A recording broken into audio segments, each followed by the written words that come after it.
अस्सलाम वालेकुम, मेरा नाम डॉक्टर अवैस अनवर है और हम लियारी का 2016 का पेपर डिस्कस कर रहे थे। कुछ क्वेश्चंस रह गए हैं। Which statement about dominant and recessive Aleel is not correct. तो अगर आपको अलील्स का कॉन्सेप्ट है तो ये क्वेश्चन समझ आएगा, वरना नहीं आएगा। हमारे पास जो अलील्स होती हैं वो बेसिकली एक जीन की ऑल्टरनेट फॉर्म्स होती हैं। फॉर एग्जाम्पल अगर हम बात करें फ्लावर के कलर की, तो कलर मुख्तलिफ तरीक़ों का हो सकता है। अगर एक प्लांट के अंदर दो तरह के फ्लावर लगते हैं, एक रेड फ्लावर और वाइट फ्लावर, जैसे रोज़ के अंदर आप देखते हैं लाल गुलाब होता है, सफ़ेद गुलाब होता है, तो ये लाल गुलाब करवाने वाली जो जीन है वो एक अलील कहलाएगी और सफ़ेद गुलाब करवाने वाली जो जीन है ये दूसरी अलील कहलाएगी। ये एक ही चीज़ की, एक ही कैरेक्टर की यानी कलर की दो ऑल्टरनेट फॉर्म्स हैं, तो ये अलील्स कहलाते हैं। अब अगर किसी प्लांट के पास ऐसा हो कि एक रेड करवाने वाली हो और एक वाइट करवाने वाली अलील हो, यानी दो क्रोमोसोम होते हैं हमारे पास किसी भी कैरेक्टर के लिए, तो अगर एक जगह रेड करवाने वाली हो और एक जगह वाइट करवाने वाली हो तो इसका कलर क्या होगा? तो जो भी कलर अपने आप को शो करेगा हम उसे कहेंगे डोमिनेंट। अगर इस कंडीशन में कि एक तरफ रेड है और एक तरफ वाइट है, ये फ्लावर रेड नज़र आता है, तो हम कहेंगे रेड कलर डोमिनेंट है वाइट कलर के ऊपर और वाइट कलर रिसेसिव हो जाएगा।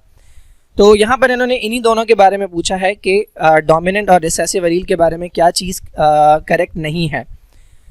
तो पहली स्टेटमेंट अगर हम देखें, ये कह रहे हैं डोमिनेंट कैरेक्टरिस्टिक जो है वो हमें नज़र आता है हीट्रोजाइगोट के फिनोटाइप में। ये बहुत मुश्किल टर्म्स है, इस पर मैंने एक इंट्रोडक्शन की वीडियो बनाई है जेनेटिक्स के ऊपर, वो देख लेना। अच्छा, हीट्रोजाइगोट किसे कहते हैं? हीट्रोजाइगस वो कंडीशन होती है जिसमें दो डिफरेंट अलील्स मौजूद हों। यही कंडीशन जो हमने अभी देखी थी, एक तरफ रेड करवाने वाली अलील है और एक तरफ वाइट करवाने वाली अलील है, तो चूंकि दोनों जगह सेम चीज़ नहीं है तो इस कंडीशन को कहते हैं हीट्रोजाइगोट। अब हीट्रोजाइगोट में होता क्या है, वो अलील अपने आप को शो करती है जिसे हम कहते हैं डोमिनेंट। तो यहाँ पर यही बात की है कि डोमिनेंट कैरेक्टरिस्टिक देखा जाता है हीट्रोजाइगोट के फिनोटाइप में। ये स्टेटमेंट बिल्कुल करेक्ट है, तो ये हमारा आंसर नहीं है, हमें इनकरेक्ट निकालनी है। उसके बाद क्या है, होमोजाइगस जीनोटाइप में बी ईदर डोमिनेंट और रिसेसिव। बिल्कुल सही बात है। होमोजाइगस किसे कहते हैं? होमोजाइगस कहते हैं जब दोनों जगह पर सेम इन्फॉर्मेशन लगी हुई हो। तो अगर किसी के पास दोनों जगह पर रेड कलर वाली इन्फॉर्मेशन है, चूँकि रेड डोमिनेंट है तो हम कैपिटल से लिख रहे हैं, और किसी के पास अगर दोनों क्रोमोसोम के ऊपर वाइट कलर की इन्फॉर्मेशन है, इसको हम स्मॉल अल्फ़ाबेट से लिख रहे हैं क्योंकि ये रिसेसिव फीचर है। तो इस कंडीशन को कि जब दोनों तरफ सेम जीन्स लगी हों, ये कहलाती है कंडीशन होमोजाइगस। तो आप अगर गौर करें तो होमोजाइगस के अंदर दो तरह के जीनोटाइप्स होते हैं। ये डोमिनेंट है होमोजाइगस और ये रिसेसिव कहलाता है होमोजाइगस। तो ये स्टेटमेंट भी करेक्ट है। अच्छा, recessive phenotype always have two recessive allele. बिल्कुल सही बात है। देखें, अगर इस सिचुएशन की मैं बात करूं तो जिस फ्लावर के पास भी वाइट कलर होगा वो सिर्फ तभी हो सकता है जब उसके पास दोनों जीन्स वाइट कलर करवाने वाली हों। यानी जो भी रिसेसिव कैरेक्टर होता है वो सिर्फ तब हो सकता है जब उसके पास दोनों रिसेसिव अलील मौजूद हों। लेकिन जो रेड वाला है, ये दो कंडीशंस हो सकती हैं, या तो इसके पास दोनों रेड कलर करवाने वाली हों, ये वाली कंडीशन जिसे आप कहते हैं होमोजाइगस, ठीक है, या ऐसा भी हो सकता है कि इसके पास एक जीन जो है वो रेड कलर करवाने वाली हो और उसके सामने दूसरी जो हो वाइट कलर करवाने वाली हो। इस कंडीशन को हमने कहा था हीट्रोजाइगोट। इस कंडीशन में भी कौन अपना इफेक्ट शो करेगा? जो डोमिनेंट होगा, ठीक है। तो यहाँ पर इन्होंने बात की कि रिसेसिव फिनोटाइप जो है वो हमेशा उसके अंदर हमेशा दोनों रिसेसिव अलील होती हैं। ये स्टेटमेंट भी बिल्कुल करेक्ट है। तो लास्ट स्टेटमेंट बच गई हमारे पास, यही हमारा आंसर होना चाहिए। ये इनकरेक्ट स्टेटमेंट है। कैसे? The phenotype of a homozygote is always dominant. ये कह रहे हैं कि जब भी ऐसी कंडीशन हो कि जब दोनों सेम जीन्स होंगी तो वो हमेशा डोमिनेंट वाला होता है। जबकि मैंने आपको यहाँ पर बताया कि ये वाली सिचुएशन देखें, दोनों सेम जीन है, होमोजाइगोट है लेकिन डोमिनेंट वाला है। लेकिन यहाँ अगर आप देखें तो अगेन दोनों सेम जीन्स है, होमोजाइगोट है लेकिन ये रिसेसिव वाला है। तो होमोजाइगस के अंदर डोमिनेंट भी हो सकता है, रिसेसिव भी हो सकता है, हमेशा डोमिनेंट नहीं होता। तो ये स्टेटमेंट जो है ये इनकरेक्ट है। What is the correct sequence of bones in the arm of a mammal from the hand to the shoulder? ठीक है, आपने जाना है उंगलियों से शोल्डर की तरफ। ये क्वेश्चन पहले भी किसी पेपर के अंदर मैंने सॉल्व करवाया था। तो ये हमारी उंगलियां हैं, ठीक है, ये अंगूठा हो गया, ये उंगली हो गई, ये उंगली हो गई, ये उंगली हो गई और ये हो गई, ठीक है। ये हैंड हो गया हमारा, ये आपकी रिस्ट हो गई, उसके बाद ये फोर आर्म हो गया और ये आर्म हो गया, ठीक है, मस्कुलर आर्म हो गया। अच्छा, हमने जाना है इस डायरेक्शन से इस डायरेक्शन। सबसे पहले जो बोन्स आती हैं ना, जो उंगलियों के अंदर 3-3 हड्डियां होती हैं, चारों उंगलियों में 3-3 हड्डियां और अंगूठे में 2, इन्हें हम कहते हैं फैलेंजेस। कहीं पर मुझे फैलेंजेस नजर नहीं आ रहा, इसका मतलब ये उसके बारे में नहीं पूछ रहे। उसके बाद आता है मेरा पाम, हथेली जिसे कहते हैं। यहाँ पे जो बोन्स होती हैं वो कहलाती हैं मेटाकार्पल्स, 5 होती हैं ये, वो भी मुझे नजर नहीं आ रहा। उसके बाद आती है रिस्ट, यहाँ पर 8 हड्डियां होती हैं, इन्हें हम कहते हैं कार्पल्स, वो भी मुझे नजर नहीं आ रहा। इसका मतलब इन्होंने इससे आगे से पूछा हुआ है। यहाँ पर ये जो 4 आर्म है, ये वाला हिस्सा जो है, इसके अंदर 2 हड्डियां होती हैं। एक अंगूठे की तरफ मोटी हड्डी होती है जिसे आप कहते हैं रेडियस, और एक इस तरफ पतली हड्डी होती है जिसे आप कहते हैं अल्ना। तो रेडियस और अल्ना, तो रेडियस मुझे कहीं पर नजर आ रहा है, तो जिसमें पहला ऑप्शन रेडियस होगा वही हमारा आंसर होना चाहिए, क्योंकि पहले रेडियस आती है, उसके बाद आती है ये वाली हड्डी जो यहाँ पर मौजूद होती है, this is known as humerus. उसके बाद ह्यूमरस आ गई, और फिर ये जो आर्म जब ख़त्म होता है तो ये आर्म बॉडी के साथ अटैच होता है उस पॉइंट पे जिसे आप शोल्डर कहते हैं। तो वो 2 हड्डियां होती हैं जो कि हमारे इस अपर लिम को, यानी पूरे आर्म को जो है ये अटैच करवाती हैं, किससे? सेंट्रल बॉडी से, हमारे ट्रंक से या चेस्ट के साथ। वो 2 हड्डियां मिलकर बनाती हैं जिसे आप कहते हैं पेक्टोरल गर्डल। अगर ये हमारी स्टर्नम है, ये सेंटर वाली बोन है जो चेस्ट के अंदर होती है, तो इससे ये एक हड्डी निकलती है जिसे हम कहते हैं क्लेविकल, दिस इज क्लेविकल। और इस क्लेविकल के पीछे जो है वो एक हड्डी इस तरह की ट्रायंगुलर सी होती है, that is known as scapula, ये पीछे की तरफ होती है। और यहाँ से हमारा जो आर्म है, ठीक है, वो पूरा अटैच होता है, यहाँ पे ह्यूमरस अटैच होती है। तो ये बोन है जो कि हमारे स्कैपुला, ये स्कैपुला कहलाती है। ये हमारे जो पूरा आर्म है, अपर आर्म, उसे जोड़ती है सेंटर वाली बॉडी के साथ। तो ये करेक्ट सीक्वेंस है। The table shows the characteristic of blood in one blood vessel in the body, ठीक है। किसी एक ब्लड वेसल की बात हुई, तो पहले तो मैं आपको बता दूं हमारे पास 2 तरह की ब्लड वेसल्स होती हैं, एक को हम कहते हैं आर्टरी और एक को हम कहते हैं वेन। तो उनमें से हमें कुछ देखना है, ठीक है, आर्टरी एंड वेन, ठीक है। अच्छा, यहाँ पे डिफरेंट ऑप्शंस हैं, लेकिन मैं समझाता हूँ क्या होगा इसमें। अच्छा, अब हमारे पास इस ब्लड वेसल से मुतालिक इन्होंने बताया है कि इस ब्लड वेसल में जो ब्लड है उसकी सिचुएशन ये है कि उसके अंदर ऑक्सीजन ज़्यादा है और कार्बन डाइऑक्साइड कम है। इसका मतलब क्या है? इसका मतलब ये है ब्लड ऑक्सीजनेटेड है। अब आप जानते हैं कि मेनली आर्टरीज जो हैं वो कैरी करती हैं क्या? Oxygenated blood. आर्टरीज कैरी करती हैं ऑक्सीजनेटेड ब्लड और वेन्स जो हैं वो कैरी करती हैं डीऑक्सीजनेटेड ब्लड। तो यहाँ पे होता है ऑक्सीजनेटेड ब्लड और यहाँ पे होता है डीऑक्सीजनेटेड ब्लड।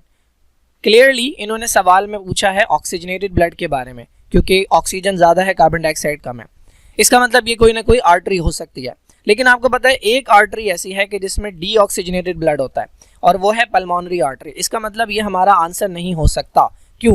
क्योंकि पल्मोनरी आर्टरी में होता है डीऑक्सीजनेटेड ब्लड और यहाँ पे बात हो रही है ऑक्सीजनेटेड ब्लड की। ठीक है, पहली बात तो हमने इसे रूल आउट कर दिया। प्लस हमें पता है कि जो वेन्स होती हैं उनमें डीऑक्सीजनेटेड ब्लड होता है, तो वीना केवा हमारा आंसर नहीं हो सकता। क्यों? क्योंकि वीना केवा में डीऑक्सीजनेटेड ब्लड है। हम बात कर रहे हैं यहाँ पे ऑक्सीजनेटेड ब्लड की।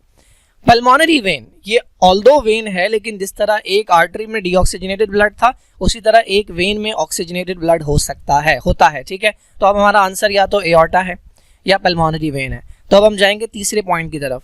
प्रेशर कैसा है? प्रेशर है हाई। अगर आपने कभी अपनी आर्टरी के ऊपर हाथ रखा हो तो आपको फील होगा कि आपको एक जर्क महसूस होता है, क्योंकि इसके अंदर जो ब्लड फ्लो होता है वो प्रेशर के साथ होता है।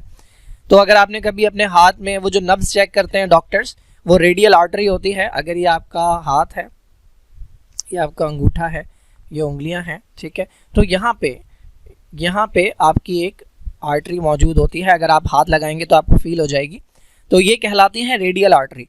या आपकी जो गर्दन है, ये आपका जो है वो चिन है और चिन के नीचे ये आपकी गर्दन है, या आपकी गर्दन का सेंटर है। सेंटर से थोड़ा सा इस तरफ यहाँ से 2 आर्टरीज जा रही होती हैं, एक इस तरफ और एक इस तरफ गर्दन के अंदर। These are known as carotid arteries. इनके ऊपर हाथ रख लें या फिर यहाँ रेडियल आर्टरी के ऊपर हाथ रख लें, आपको फील होगा जर्क, क्योंकि आर्टरीज के अंदर जो ब्लड है वो प्रेशर के साथ फ्लो करता है, हाई प्रेशर के साथ, जबकि वेन के अंदर जो ब्लड है वो लो प्रेशर के साथ फ्लो करता है। तो ऑल्दो एओर्टा में भी ऑक्सीजनेटेड ब्लड है और पल्मोनरी वेन में भी ऑक्सीजनेटेड ब्लड है, लेकिन प्रेशर किस में हाई होगा? प्रेशर एओर्टा के अंदर हाई होगा, क्योंकि वेन में प्रेशर कम होता है। तो ये हमारा करेक्ट आंसर है।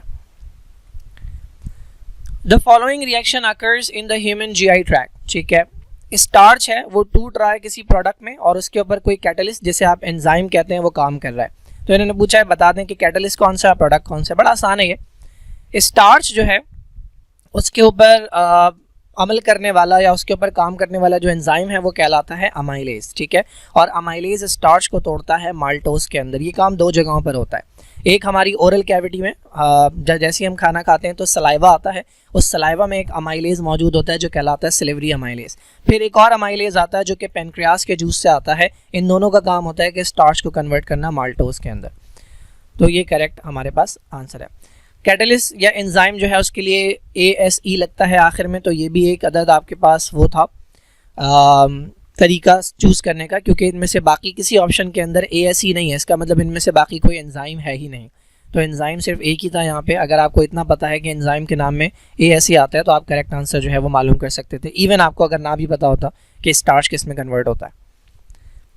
ओके, इनसर्कल द मिसमैच, यानी 4 चीज़ें सही हैं, यहाँ पे एक चीज़ गलत है। तो अगर मैं अच्छा दो चीज़ें हैं जहाँ पे जो ऑड नज़र आ रही है मुझे।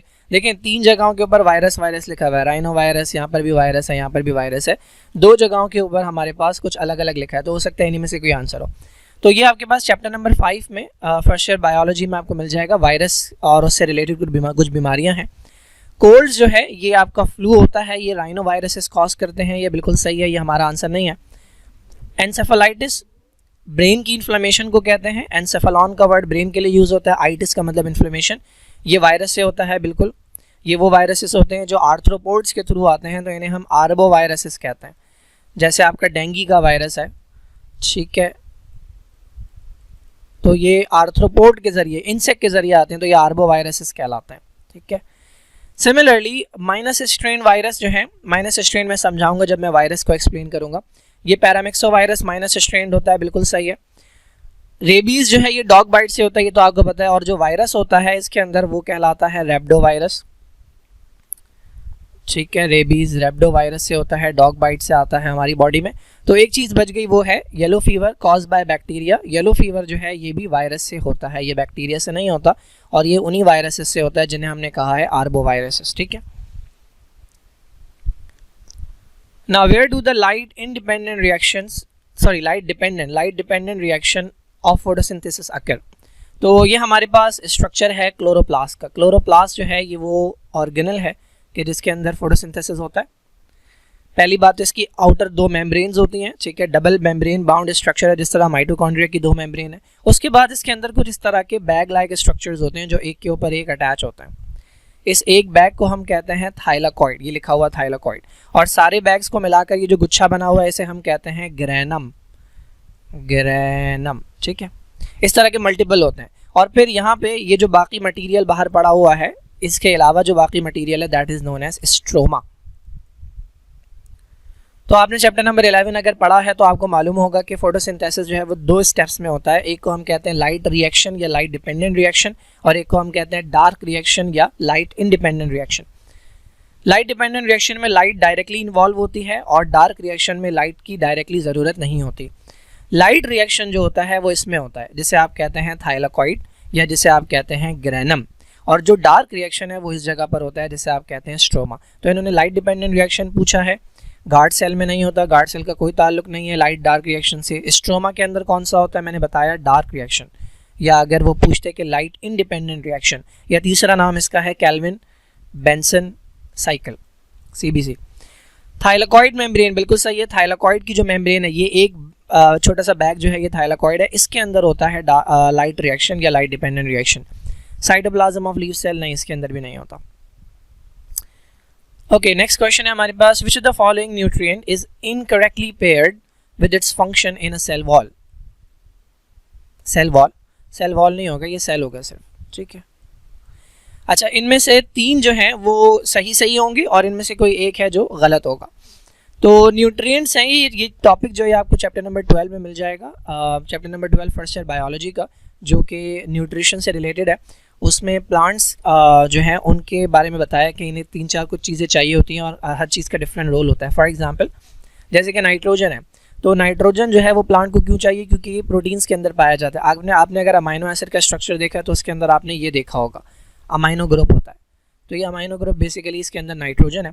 तो नाइट्रोजन प्रोटीन बनाने के लिए भी चाहिए, डीएनए आरएनए बनाने के लिए भी चाहिए, और क्लोरोफिल बनाने के लिए भी चाहिए, एटीपी बनाने के लिए भी चाहिए। नाइट्रोजन बहुत जगहों पर चाहिए होता है।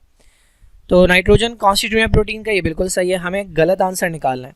फॉस्फोरस ये कंपोनेंट है न्यूक्लिक एसिड का। न्यूक्लिक एसिड का मतलब डीएनए या आरएनए। डीएनए और आरएनए बनते हैं एक छोटे स्ट्रक्चर से, जैसे आप कहते हैं न्यूक्लियोटाइड, वो कुछ इस तरह का नजर आता है। इसमें 5 कार्बन वाला ये कार्बोहाइड्रेट होता है। ये पहला कार्बन, दूसरा कार्बन, तीसरा, चौथा और यहाँ पे ये 5वां कार्बन। 5वें कार्बन पे लगा होता है PO4, जिसे आप कहते हैं फॉस्फेट, ठीक है। और पहले कार्बन पे लगा होता है नाइट्रोजनस बेस। तो इसके लिए नाइट्रोजन भी चाहिए और इसके लिए चाहिए आपको फॉस्फोरस। तो फॉस्फोरस डीएनए आरएनए बनाने के लिए चाहिए, बिल्कुल सही बात है। मैग्नीशियम चाहिए, कॉन्स्टिट्यूएंट ऑफ क्लोरोफिल। क्लोरोफिल का अगर आप स्ट्रक्चर देखें चैप्टर नंबर 11 के अंदर आपको मिल जाएगा, तो उसके बिल्कुल सेंटर के अंदर मैग्नीशियम होता है।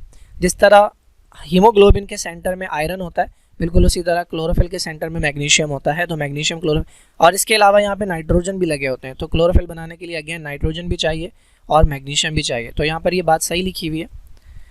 तो एक ही ऑप्शन बच गया, वो है potassium for formation of cell wall.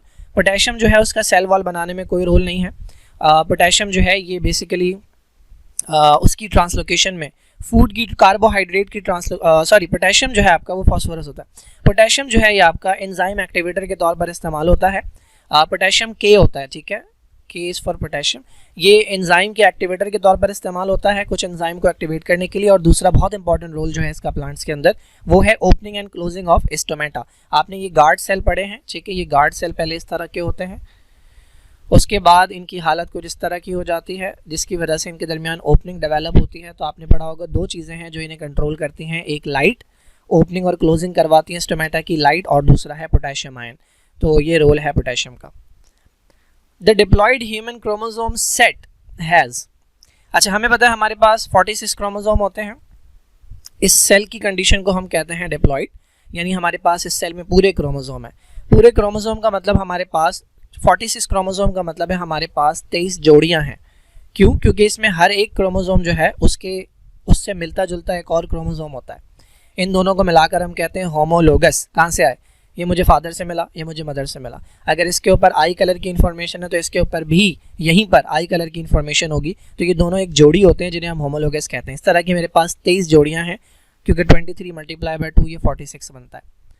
अच्छा, अब इन क्रोमोसोम को हम डिवाइड भी करते हैं। कैसे डिवाइड करते हैं? इसमें 46 क्रोमोसोम में या 23 पेयर्स में से 46 में से 44 ऐसे हैं जो अगर आप ह्यूमन मेल में देखें या ह्यूमन फीमेल में देखें तो आपको एक जैसे नजर आएंगे। यानी इन्हें देखकर आप बता ही नहीं सकते कि ये मेल का सेल है या ये फीमेल का सेल है।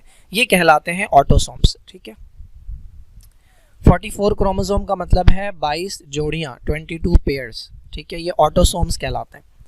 लेकिन आखिरी के जो 2 क्रोमोसोम हैं या एक जोड़ी जो है, आखिरी जोड़ी जो है, ये ऐसे क्रोमोसोम हैं कि जब आप फीमेल में देखते हैं तो वो दोनों क्रोमोसोम एक जैसे होते हैं, ऐसे। लेकिन जब आप मेल में देखते हैं तो वो एक क्रोमोसोम फीमेल जैसा होता है लेकिन एक क्रोमोसोम डिफरेंट होता है। ये कहलाते हैं XX, और इसको जो इनके जैसा है ये X कहलाता है, और जो डिफरेंट है ये Y कहलाता है। तो ये जो क्रोमोसोम हैं ये कहलाते हैं सेक्स क्रोमोसोम, बिकॉज इन्हें देखकर बताया जाता है कि ये मेल का सेल है या फीमेल का। तो इसी तरीके से डिवीजन होती है कि 22 पेयर जो हैं वो ऑटोसोम के हैं। ये 22 पेयर हैं, ये ऑटोसोम है, इन्हें देखकर नहीं बताया जा सकता। और एक पेयर जो है वो सेक्स क्रोमोसोम का है। तो ये हमारे पास करेक्ट आंसर है। इसमें भी लिखा है 22 पेयर ऑटोसोम, लेकिन इन्होंने लिखा है XY क्रोमोसोम। XY मेल के लिए होता है। अगर ये कहते ना कि इंसानों में जो मेल है उसको हम कैसे रिप्रेजेंट करते हैं, तो आपका आंसर ये होता, ये मेल को रिप्रेजेंट करता है। अगर वो पूछते फीमेल को कैसे रिप्रेजेंट करें, तो ये फीमेल की रिप्रेजेंटेशन है। 22 पेयर हैं ऑटोसोम के और सेक्स क्रोमोसोम XX होते हैं। हैप्लॉइड सोमैटिक सेल और डिप्लॉइड जर्मिनल सेल, उल्टी बात लिखी है। हमारे जो सोमैटिक सेल होते हैं, यानी जिनसे हमारी बॉडी बनी हुई है, वो सारे के सारे डिप्लॉइड होते हैं, यानी उनमें पूरे क्रोमोसोम होते हैं। और जो हमारे गैमेट्स होते हैं, स्पर्म और ओवम, वो हैप्लॉइड होते हैं, यानी उनमें आधे क्रोमोसोम होते हैं, खाली 23 क्रोमोसोम होते हैं, जोड़ियाँ नहीं होती। Diploid somatic and germinal cells, ठीक है, ये भी बात गलत लिखी हुई है। तो हमारा जो करेक्ट आंसर है वो यही है। Okay, an RH negative women is married to an RH positive man, सही है। अच्छा, इस RH पॉजिटिव मैन का जो फादर था वो RH नेगेटिव था। What are the chances that their child will be affected? देखिए भाई, चैप्टर नंबर 8 जेनेटिक्स से ये टॉपिक है। RH नेगेटिव का मतलब जिनका ब्लड ग्रुप नेगेटिव होता है, A negative, B negative, AB negative, O negative, और RH पॉजिटिव वाले जिनका ब्लड ग्रुप पॉजिटिव होता है। अभी आपने एक बीमारी पढ़ी होगी जिसको हम कहते हैं एरिथ्रोब्लास्टोसिस फेटालिस, कि जिसके अंदर अगर कोई RH negative women, for example किसी का ब्लड ग्रुप, किसी लड़की का ब्लड ग्रुप A नेगेटिव है और वो ऐसे लड़के से शादी करे जिसका ब्लड ग्रुप A पॉजिटिव है, और तो चांसेस होंगे कि उनके बच्चे का ब्लड ग्रुप जो है वो पॉजिटिव ही आए, क्योंकि पॉजिटिव होना जो है ये डोमिनेंट है। दुनिया की 85% पॉपुलेशन जो है उनका ब्लड ग्रुप पॉजिटिव है। अच्छा, जब इस बच्चे का ब्लड ग्रुप पॉजिटिव होगा तो होगा ये कि ये बच्चा तो सेफ होगा, लेकिन किसी भी वजह से अगर इस बच्चे का ब्लड मदर के ब्लड से मिक्स हो गया तो मदर चूँकि RH नेगेटिव है, मदर जो है वो RH के खिलाफ एंटीबॉडी बनाना शुरू कर देगी, और अगला बच्चा अगर RH पॉजिटिव हुआ तो ये एंटीबॉडीज़ जो हैं जो मदर की बॉडी बना रही है ये प्लेसेंटा को क्रॉस करती हैं और बेबी के अंदर जाके उसके रेड ब्लड सेल को डिस्ट्रॉय कर देती हैं। तो ये कुछ थोड़ा सा सिनेरियो है, इस पर मैं डिटेल वीडियो बनाऊंगा। फिलहाल सीन क्या है, जो हमारे पास मदर है, वुमेन है, वो RH नेगेटिव है। अच्छा, RH नेगेटिव होना जो है ना ये एक रिसेसिव फीचर है। मैंने बताया सिर्फ 15% पॉपुलेशन है जो RH नेगेटिव है, तो इसको हम स्मॉल अल्फ़ाबेट से शो करेंगे। और चूंकि रिसेसिव है तो ये सिर्फ तभी होगा जब दोनों अलील्स ये वाली हों, ये मदर है, ये वुमेन है, और जो हमारे पास मेन है वो RH पॉजिटिव है। देखें, RH पॉजिटिव जो होते हैं ना उनकी दो कंडीशन हो सकती हैं, या तो उनके पास दोनों जीन्स RH पॉजिटिव करवाने वाली हो, या उनके पास एक जीन RH पॉजिटिव वाली हो और एक जीन RH नेगेटिव वाली हो। इन दोनों कंडीशन में उसका जो ब्लड ग्रुप है वो पॉजिटिव ही होगा, क्योंकि ये पॉजिटिव होना डोमिनेंट है। अब इसका कौन सा है, तो इसके लिए इन्होंने हिंट दी है। वो क्या हिंट है, ये जो मर्द है, ये जो लड़का है, ये जो आदमी है, ये खुद RH पॉजिटिव है, लेकिन इसके फादर क्या थे, इसके फादर RH नेगेटिव थे। अच्छा, अब ये खुद RH पॉजिटिव है, इसका मतलब इसके पास एक तो RH पॉजिटिव वाली अलील होगी। अब दूसरी कौन सी है, ये कैसे पता लगाएं हम, तो इसके लिए हम जाएंगे पीछे इसके फादर और मदर की तरफ। इसके फादर कौन थे, इसके फादर थे RH नेगेटिव। RH नेगेटिव ये फादर हैं इसके। RH नेगेटिव का मतलब उनके पास दोनों स्मॉल RH थे, ठीक है।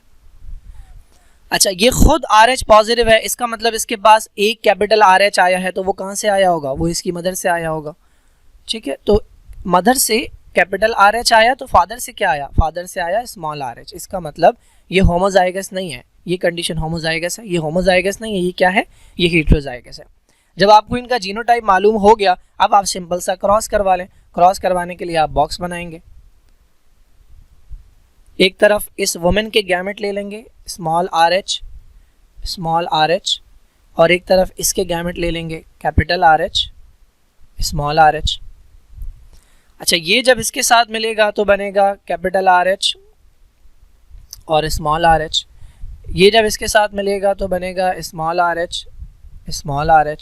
ये जब इसके साथ मिलेगा तो बनेगा कैपिटल RH, स्मॉल RH, ठीक है। और ये जब इसके साथ मिलेगा तो बनेगा स्मॉल RH। तो अगर आप देखें तो इसके अंदर 50% जो है वो कैपिटल RH बन रहे हैं और 50% जो है वो स्मॉल RH बन रहे हैं। अब इन्होंने पूछा है कि what are the chances that their child will be affected by what, affected by disease. मैंने आपको बताया था कि फीमेल अगर RH नेगेटिव हो और मेल अगर RH पॉजिटिव हो तो जो बीमारी होती है वो सिर्फ तब होती है जब उनका बेबी क्या हो, पॉजिटिव। तो कितना % बेबी पॉजिटिव आ रहा है, 4 में से 2 आ रहे हैं, इसका मतलब 100 में से आधा यानी 50%। तो 50% चांसेस है कि उनके बच्चे के अंदर प्रॉब्लम हो सकती है, क्योंकि 50% उनके बच्चे जो होंगे उनका ब्लड ग्रुप पॉजिटिव होगा, और जिनका ब्लड ग्रुप पॉजिटिव होता है उनके अंदर ये इशू क्रिएट होता है। Which part of the brain regulates body temperature? बड़ा आसान सा है ये। चैप्टर नंबर 1 के अंदर आपने पढ़ा होगा थर्मोस्टेट ऑफ द बॉडी, वो कहते हैं हम हाइपोथैलेमस को। हाइपोथैलेमस बेसिकली वो पार्ट है जो कि हमारा टेम्परेचर रेगुलेट करता है। हमारा जो सेट पॉइंट हमारी बॉडी का फिक्स टेम्परेचर होता है, जो कि हमारा 98.6 फ़ारेनहाइट है या 37 डिग्री सेल्सियस, ये हाइपोथैलेमस डिसाइड करता है। और अगर इसमें उसे चेंज महसूस होता है तो फिर वो ऐसे मैकेनिज्म स्टार्ट कर देता है जो उस चेंज को अपोज करते हैं। तो हाइपोथैलेमस जो है ये हमारा रेगुलेट करता है बॉडी टेम्परेचर। हाइपोथैलेमस और भी चीज़ें कंट्रोल करता है, जिसमें भूख है, प्यास है, थोड़ा सा बिहेवियर है, इमोशंस है, ठीक है। इसके अलावा कुछ हद तक स्लीप है, ये हाइपोथैलेमस जो है वो रेगुलेट करता है। मेडुला जो है इसके अंदर हमारे लगे होते हैं reflex centres. Vital reflex centres, हमारा हार्ट रेट है, हमारा रेस्पिरेटरी रेट है, वॉमिटिंग है, कफिंग है, स्नीजिंग है, स्वेलोइंग है, ये सारी चीज़ें मेडुला कंट्रोल करता है। सेरिब्रम, सारी कॉन्शियस एक्टिविटीज़, मैं जो होशो हवास में मैं जितने भी काम करता हूँ, मैं जो सोचता हूँ, जो ख्याल आते हैं, वो तमाम चीज़ें सेरिब्रम कंट्रोल करता है। सेरिबेलम जो है ये मेनली मसल्स के दरमियान कोऑर्डिनेशन और बैलेंस, हमारा जो बैलेंस है, हमारा जो पॉस्चर है, जिस अंदाज से हम खड़े होते हैं, हमारा चलना या हमारा जो मसल कोऑर्डिनेशन है। फॉर एग्जांपल अगर मैं वेट उठाना चाह रहा हूँ तो मेरे ऊपर वाला मसल जो है, जिसे हम बाइसेप कहते हैं, उसे कॉन्ट्रैक्ट करना चाहिए, और मेरा जो नीचे वाला मसल है, जिसे हम ट्राइसेप कहते हैं, उसे रिलैक्स करना चाहिए। तो ये कौन बताता है मसल्स को? ये आपका सेरिबेलम बताता है, ये मस्कुलर कोऑर्डिनेशन के काम आता है।